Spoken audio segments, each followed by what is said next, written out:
lovely, lovely, lovely Plan Duvet listeners. First of all, I wanted to start today's podcast with a funny little thing. I realized that I spelt the first word of the podcast title wrong, and I only realized that like 5 episodes in.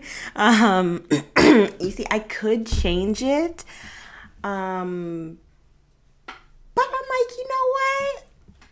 Nah, we'll just keep it. It'll be like a funny little, little thing, a funny little joke, inside little joke. You know that it's freaking not spelled right. It's meant to be Plein, but I spelt it Plien. And the thing is, when I was brainstorming on podcast title ideas, I wanted something that had to do with life and my view on life. And Plan de vie means full of life. I've said that multiple times now, but just for any new listeners, it means plan full of life. Oh my geez today. And I chose full of life because I just want my life and everyone's life on this planet to be full and fulfilled. It's not fun to live an empty life or an unsatisfactory life. And I was at a point in the past, not too far in the past, but like a couple years ago. And every now and then I get back into that place where everything's just so dark and not fun, unbearable, annoying as hell. And I just wanted this podcast to be kind of like a motivational message to everyone that life doesn't have to be that way. And it's totally possible to change the aspects of your life that are making life a living hell for you. For some cases, like in third world countries, that's not exactly how things would go down. But for the people who are not in third world countries, for the people that are listening and that need this message and that are under circumstances that actually can be changed with some hard work, and I know who the hell likes hard work, but sometimes you just gotta put in a little effort to get a lot of change. And I tell ya, I don't know how many times I've thought to myself, why do I even bother? Oh my gosh, why do I even bother, for heaven's sakes? It's like basically every morning, and I know it's not just me, there's so many people, and a lot of my friends are like this as well. They tell me that they have to get up every morning and force themselves to even get up out of bed and to even just breathe and to just do anything, the simplest tasks. It takes so much effort because everyone's just done with life. Nobody wants to deal with it. Life can be difficult. Oh, do I ever know that? Do I ever know that? I'm sure everyone knows that. Even the people with silver spoons in their tiny little rich mouths. They've gone through tough times too. Their own little tough times. Maybe their favorite, gold bar broke a little or got chipped a little. I don't know. Can gold even be chipped? And they cried and they threw a temper tantrum and they felt like life was so unfair to them. Who knows? They go through issues too, But we all go through issues. And it can be hard to get up in the mornings. It can be hard to live, and you just want to give up. And I'm so happy that we live in a world now where there's just so many motivational speakers, and it's so easy to access such motivational messages.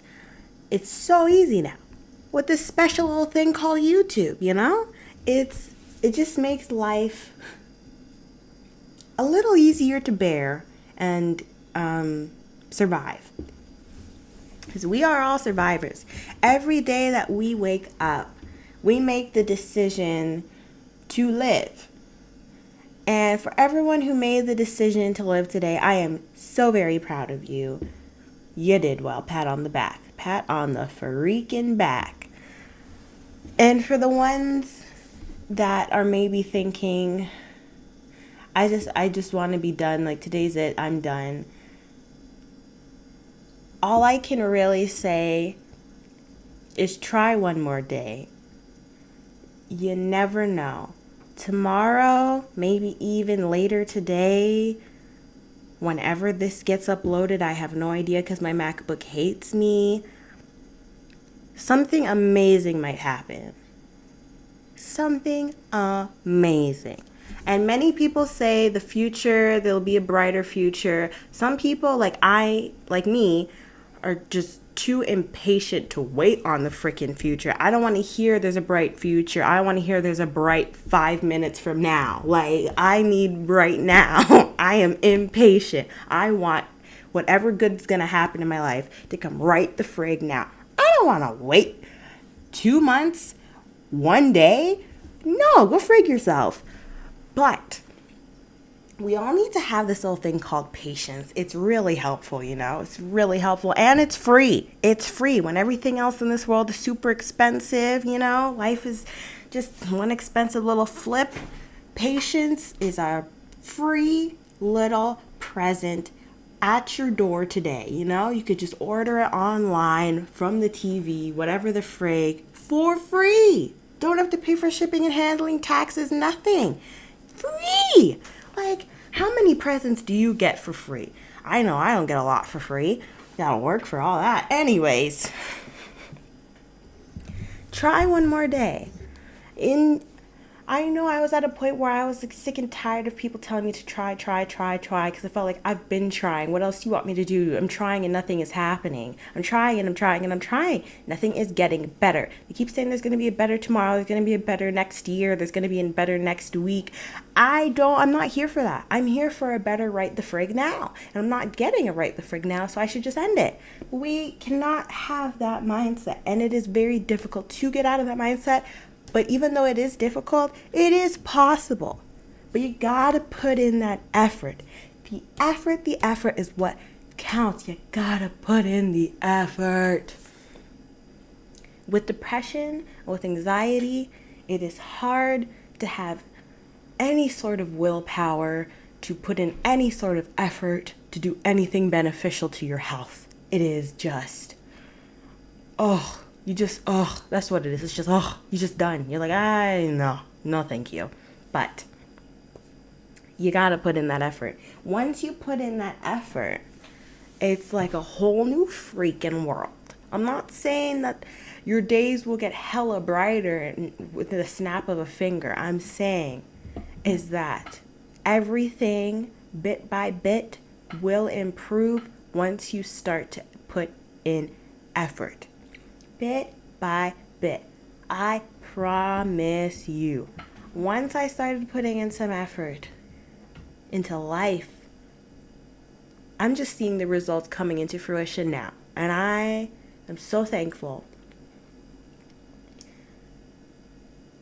I'm just so thankful that I did not give up. Because I could have long ago, but I didn't. And now I'm seeing what I would have missed if I did give up. And if I did give up, I would have missed meeting so many great friends. So many great friends. When I first moved here from where I'm originally from, I I had no friends whatsoever. My only friend was back at home.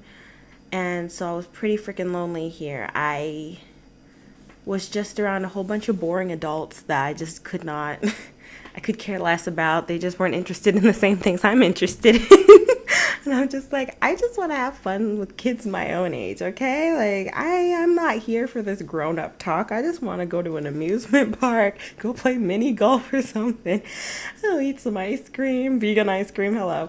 But, I just for one, I just wasn't meeting anyone my own age.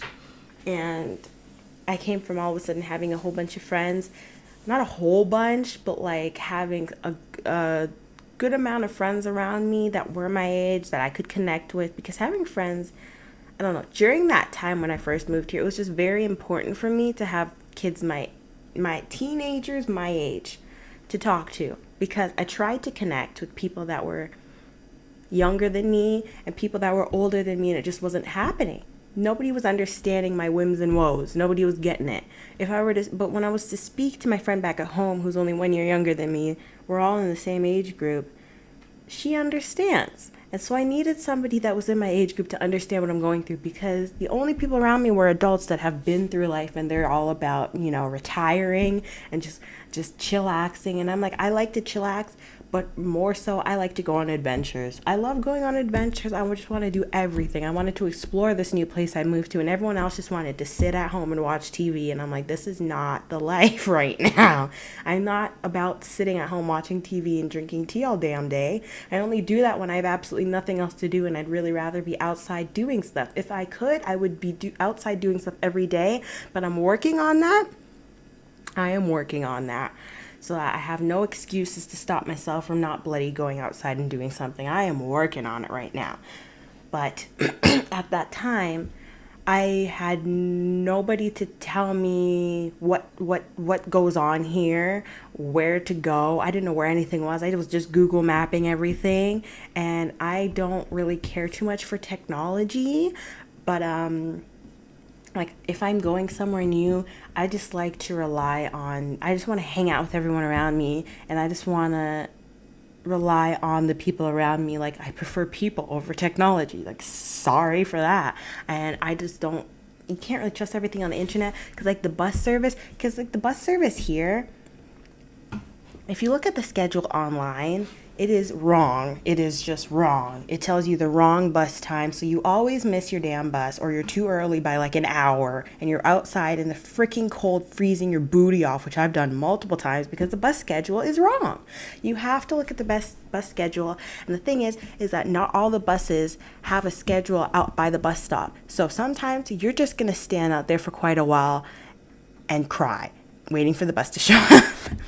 Some of them, you have to look at the one at the bus schedule that's out at the bus stop, and then take a picture of that, which is what I've done, and then refer to that when you want to know when the bus is coming. Do not look online if you live in freaking BC, specifically Nanaimo, because you will get beeped up the head. It's wrong. They're all wrong. They're all freaking wrong. And I don't understand why the government has a website that is for the bus system. Hello. And it's wrong. People depend on that to get to school and to get to work and to get home and wherever the hell else they're going to catch the ferry. And that's wrong. Then they miss their ferry. They're late for work. They're late for school. Like, piss on you, bus system. Piss on you, because you're ridiculous. You're useless. You're freaking useless to me. I hate it. The bus system back home was perfectly fine. It wasn't heaven, but it was on time. As far as I'm concerned, when I was taking the bus back home, it was always on time. Like, if it was ever off time, it was by like 5 minutes. Come on now. It was always on time. And the bus schedule was always correct. Freaking here, holy, it's like a guessing game. It's like, is it going to come now, or is it going to come 2 hours later? Like, I don't know. You're just going to sit there and wait. And it's just brutal. It's just whatever the hell. It's brutal. We're going to move on. But it just wasn't a good time when I first moved here. I was just very, very lonely and just surrounded by older people that just could not understand why I didn't want to sit at home and watch TV all day. They were just so very confused. Like, this isn't fun for you? What? I don't understand. Anywho, so I'm just gonna swerve on it. I'm not even gonna bother trying to tiptoe my way to the topic of discussion today. I'm just gonna go right into it, or else I'm gonna get distracted and talk about something else for an hour, and nobody would be interested in that. So, the topic of discussion today: interlies, if that's a word. Interlies. I'm going to say interlies. I don't care if that's a word or not. Interlies within everything I was talking about earlier with the anxiety and the depression, getting up every morning and stuff like that, all that fun stuff. I'm calling this episode Checking In. We're going to be checking in with oneself.